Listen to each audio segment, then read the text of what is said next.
politique mu mel ni Barthélémy Dias ginnaaw bu mu ñàkkee son mandat de député également la mairie de Dakar dafa mel ni gars yi en fait bàyyeeguñ ko de le rouleau compresseur donc mu ngi en activité toujours parce que l'IGE l'inspection générale d'État est en train de fouiller la gestion de la mairie entre 2022 à 2024 muy ñaari at yi nga xamante ne ki nga xamante ni moom moo di Barthélémy Dias nekk na ko maire bu Dakar.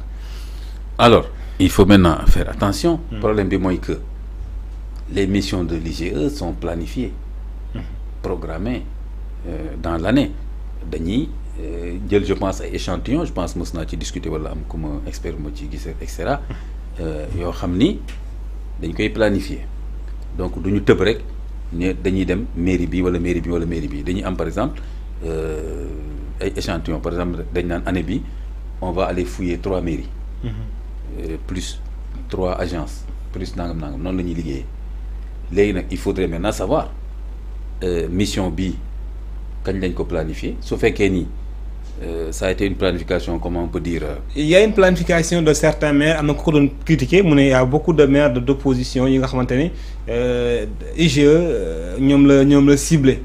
Lol aussi débat aussi soulevé nañ ko je sais pas nak maintenant bu fekkente ne bii ci la bokkoon. Là yéen journalistes yi est-ce que vous pouvez pas avoir l'information?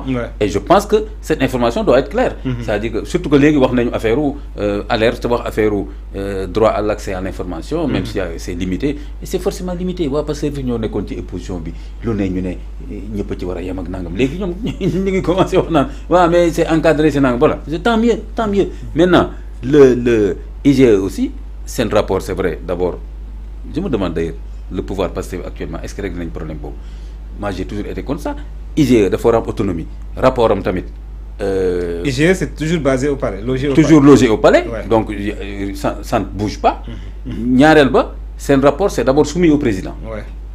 Et c'est le président qui autorise la publication ou non. La publication ou dañ koy jallalé jox ko procureur. Alors il y a un problème ou pas? Il y a un problème donc fonctionnement bi déjà ci procédure bu ça n'a pas changé par rapport au fonctionnement régime sortant bi té xol liñ ci doon wax. L'IGE a été beaucoup plus célèbre je pense ci dossier Idrissa Seck bi sur les fameux chantiers de Thiès. Waaw. L'inspection générale ak bu Khalifa Sall. Ak bu Khalifa Sall bi aussi. Voilà. Donc je pense que on avait dit que IGE dafa ciblé justement et je pense que l'IGE bobu temps s'était défendu en disant que non ay échantillon lañ def ñëw ci bobu. C'est-à-dire que à chaque fois que li ma ci am comme expérience moo à chaque fois que IGE yëkkati benn dossier connotation politique bi da ci dugg.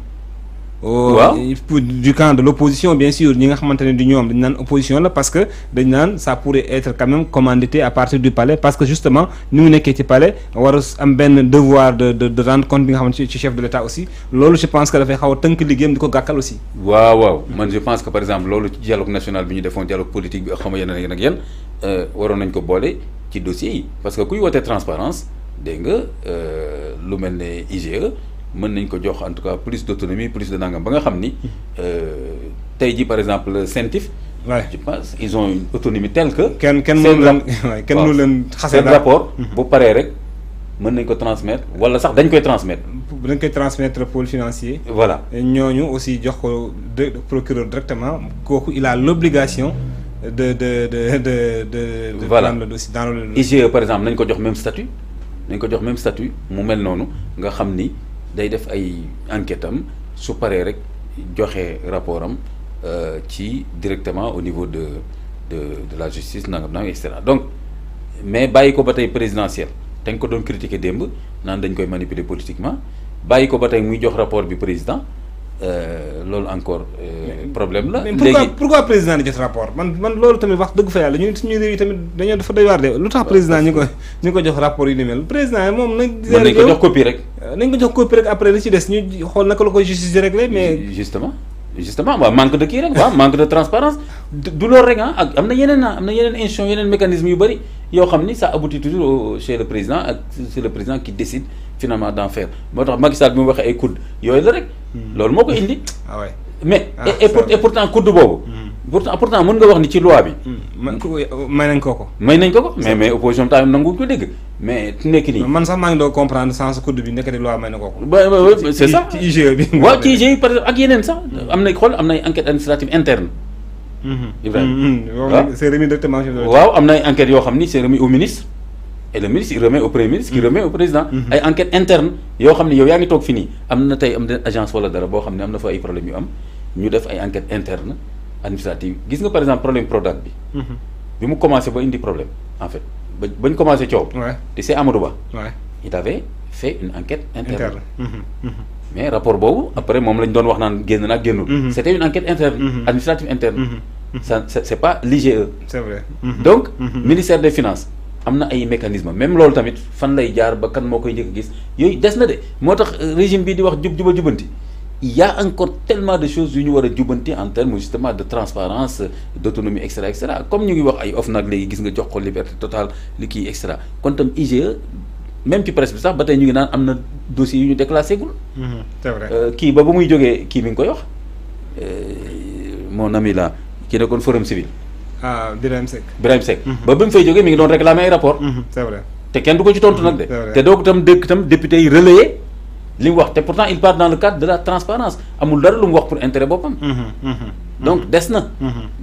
léegi nag mu des il faudra vérifier est-ce que enquête bi lu ñu planifié la mu ñëw par exemple tombé par exemple CENTIF dañ naan la woolu nañ nit nga dem vérifier gis ne en fait rapport bi ce n'est même pas un rapport de cette année et que rapport CENTIF bi 2023 après ay nit da la jéem a gëmloo ni non dañoo ciblé fenn wàcc ci rapport bi c'est vrai donc IGE bi aussi il faudrait voir est-ce que ça a été planifié te loolu information boobu warul nëbbu du tout warul nëbbu est-ce que donc la mairie de Dakar ñu teg fële Barthélemy parce que l'IGE va fouiller des gestions xoolal va fouiller une gestion ne fouille pas une personne.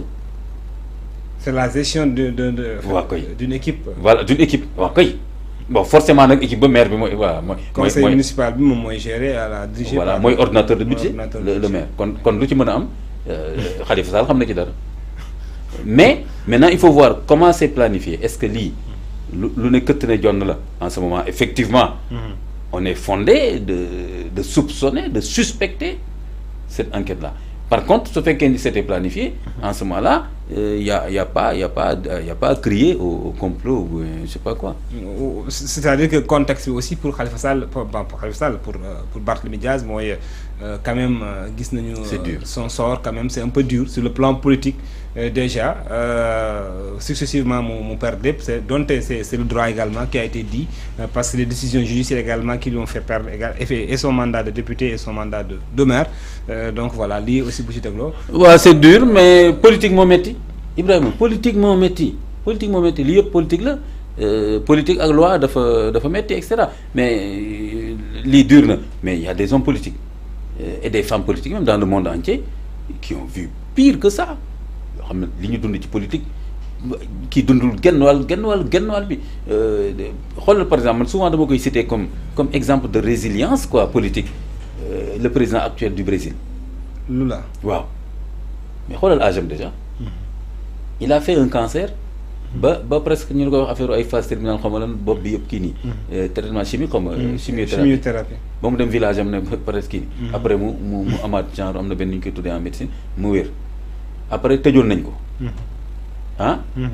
tëj ñi ko jege woon ñëpp femme boobu mu formé woon kii ñu jàpp ko tëj et cetera le gars il revient fekk kan ci pouvoir bi benn populiste illuminé boo xam ni nga xam ni dafa boole populisme politique ak illumination évangélique xam nga ndax nit ñi xamoon nañ loolu boo seetlu noonu c'est un évangélique xoolal évangélique la dafa summi loolu pour ñëw politique c'est un évangélique il a une vision eschatologique du monde xool mu ñëw gagné ko tey ji nekk président di gérer xoolal loolu ak yeneen ak yeneen. bon Nelson Mandela a fait 30 ans de prison.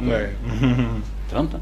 bon pour dire que bon Diaz Barthélemy bon fu nekk nii il est encore jeune il est en bonne santé il a lancé son mouvement peut-être politique est-ce que tamit tey jii nii vu la personne de Diaz son expérience politique la personnalité même de Barthélemy Diaz est-ce que sur le plan politique mën nañ ko prédire quelque chose de plus radieux par rapport à ce qu'il a perdu?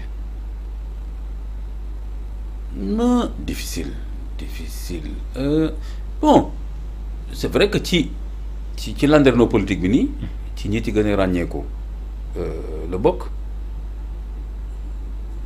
les choses vont se jouer avec lui mais est-ce qu'il s'en sortira lui surtout en termes